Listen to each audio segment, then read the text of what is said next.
Eu tô aqui me arrumando, eu parei pra vir gravar um negócio, porque desde que eu postei os últimos dois stories, eu tô aqui me arrumando, eu parei pra vir gravar um negócio, porque desde que eu postei os últimos dois stories, chegaram várias mensagens de todos os tipos, assim, nenhuma ofensiva, mas assim, você esperou ele falar pra saber se era verdade ou não?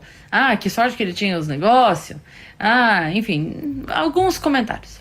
Aí, o que eu quero explicar pra vocês? Danilo é meu amigo, gente. Meu amigo pessoal. A gente conversa amenidades. Tem 20 anos que eu conheço o Danilo. A gente se conheceu muito antes de muita coisa acontecer. Muito antes de muita coisa acontecer na minha vida e na vida dele. E a gente acompanhou a vida um do outro durante os últimos 18 anos. São 18 anos que a gente se conhece. Então, assim, é muito tempo você sabendo e vendo como a pessoa lida em inúmeras situações. E por isso eu não tinha a menor dúvida que a história não era bem aquela que estava sendo contada. Eu não precisava de provas. Eu não precisava que ele postasse, que ele mostrasse nada. Eu não precisava. Ele precisa de provas para uma questão jurídica, para opinião pública. Para mim não precisava de forma alguma. Eu tenho inúmeras provas empíricas de como o Danilo age na defesa de um amigo, de uma amiga. Em diversas situações eu vi isso acontecendo comigo. E eu tô falando disso desde que a gente se conheceu, desde o primeiro dia que a gente se viu na vida, o Danilo me defendeu. Eu já contei isso, não me importa de contar de novo. Primeira vez que eu interagi com o Danilo pelo Twitter. E ele me convidou pra abrir o show dele, eu cheguei pra abrir o show dele, o produtor local falou que eu não iria abrir. O Danilo, e o produtor falou, não vai não, não sei o quê. Quando o Danilo chegou, eu falei, olha, eu vim só pra te falar que a gente nos conhecia. Eu vim só pra te dar oi mesmo, o cara falou que não vai. Ele, como assim que não vai? Ele chamou o cara, aí o cara chegou, ele falou, o que você falou pra ela que ela não vai abrir o show? Aí o cara, não, porque o Danilo falou, não, mas ela vai abrir o show. Ela veio pra abrir o meu show, ela vai abrir o meu show. Ele não precisava, entendeu? Ele podia ter virado pra mim e falado, que pena, então numa próxima. E estaria tudo bem, mas ele não deixou pra lá. Entende? A gente não era amigo, a gente era conhecido de Twitter na época. Numa outra vez que eu fui abrir o show dele, aí a gente tinha se conhecido pessoalmente já, mas, de novo, ainda não éramos amicíssimos. A gente só se conhecia. Cheguei pra abrir o show dele uma outra vez, e aí eu abri o show, no final do show, veio uma jornalista no final, e aí começou a perguntar pra ele, o que você acha de Mulher na Comédia? Você acha legal Mulher na Comédia? Aí ele falou, você tava aí no show? Ela falou, tava. Ele falou, você viu que ela abriu o meu show? Ela falou, viu. Ele falou, então por que você não aproveita e não entrevista ela? Já que você quer falar tanto de humor feminino, valoriza o humor feminino, tá aqui, ó. Coloca uma foto dela no seu jornal, valoriza, bota o nome dela na matéria. E quem era eu ali, sabe? Naquela época, a gente não era nem amigo pra dizer que ele defendeu o trabalho de uma amiga. Não, ele só fez porque é isso, ele faz isso. Essa é uma atitude normal dele, quem o conhece vai saber falar disso. É isso. Uma vez, no início, nos primeiros anos da comédia, eu fui fazer show em Campinas, tava voltando pra Sorocaba de madrugada, e tinha dado uma enchente em Sorocaba terrível, a entrada da cidade tava toda tomada por água, e aí eu tava tentando chegar em casa, e uma rua tinha aberto uma vala na rua, e aí o espelho d'água não me deixou ver, eu caí com o carro na vala, perdi o carro, enfim, tive que refazer o carro todo. E aí ele ficou sabendo, eu tava recém-chegada na comédia, conhecendo a galera ainda. Ele entrou em contato comigo, falou, o que aconteceu? Fiquei sabendo do seu carro. Falei, foi. Ele falou, pega o meu carro. Passa aqui em casa, pega o meu carro, fica com o meu carro até você arrumar o seu. Falei, não vou fazer isso. Ele falou, filha, vai. Você precisa. Eu tô em São Paulo, eu dou um jeito. Eu falo com o pessoal da TV, pega algum carro aqui, eu dou um jeito. Você precisa do carro pra fazer show. Eu não peguei o carro dele de qualquer forma. No fim, quem me emprestou o carro um tempo foi o João Valho, meu amigo lá de Sorocaba, que também é humorista, pra eu poder fazer os shows e tal. Mas assim, vocês entendem? Que é dessa pessoa que eu tô falando, de que quando me conheceu já agiu assim. E depois disso, gente, cara, teve a situação da minha separação, que quando aconteceu o Danilo foi, ele me ligava todos os dias, ou ligava ou mandava mensagem, como é que você tá? Você tá bem? Como é que você tá hoje? O que você tá fazendo? Tá precisando de alguma coisa? Todos os dias, sem exceção, até ele ver que eu tava bem. Todos os dias, ele foi uma das primeiras pessoas que se posicionou firmemente do meu lado, pra não deixar brecha, sabe? De achar que, não, ele falou, não, no meu bar não pisa mais, no meu programa não pisa mais. E aí isso, pronto, acabou. Tipo, se posicionou de uma maneira muito firme, sabe? E aí, depois disso, cara, foram inúmeras vezes.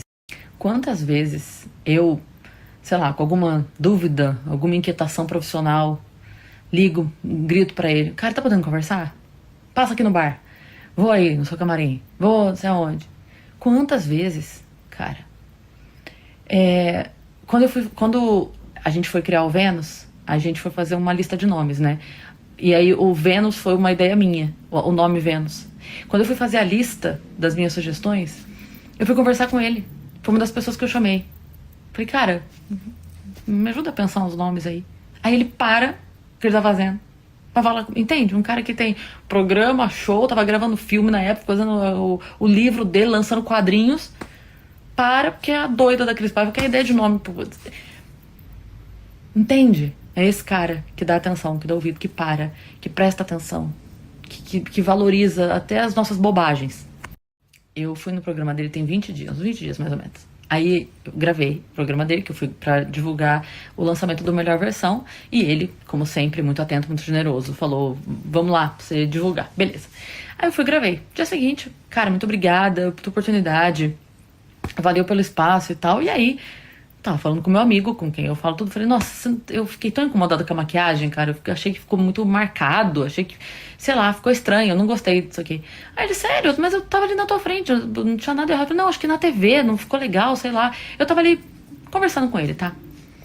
Ele percebeu que eu fiquei incomodada com o resultado da maquiagem. Pois ele ficou o dia inteiro, assim... Assiste lá de novo, dá uma olhada. Tem ninguém no comentário falando nada. Por que você tá incomodada? Não, peraí, você ficou incomodada? Tem um aplicativo aqui, dá uma olhada. Vê se você baixa o vídeo, bota esse efeito aqui, vai dar isso aqui.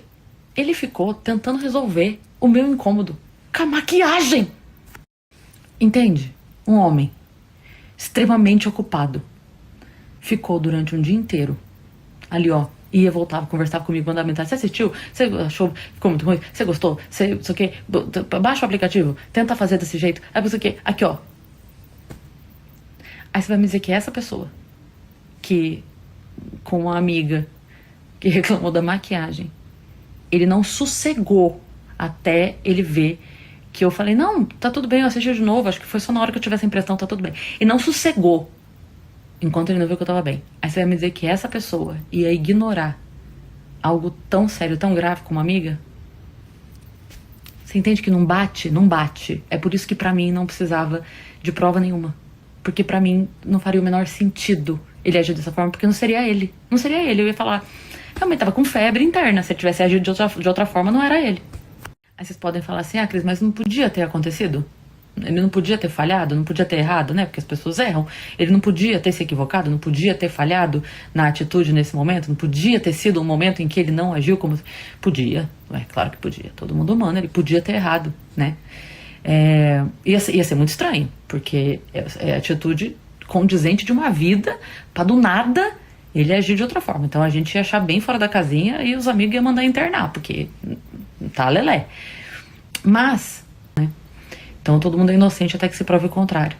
Mas é que, no caso do Danilo, ele é sempre culpado até que se prove inocente. Uma pessoa que está acostumada a viver apanhando de todos os lados, aprende, né, a se proteger. E graças a Deus ele estava bem protegido, porque ele está acostumado a precisar disso. Mas pra mim, realmente não precisava.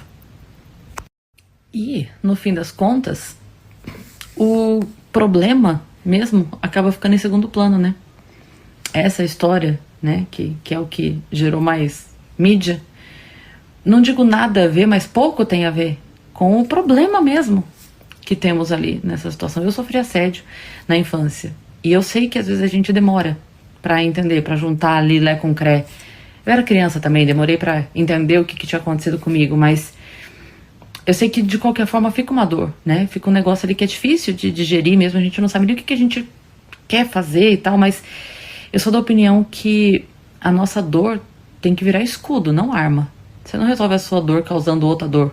Você não resolve o seu problema causando outro problema, né? Há que se ter um pouco de responsabilidade também a respeito da vida das outras pessoas, né? No fim, todo mundo tem os seus problemas, né?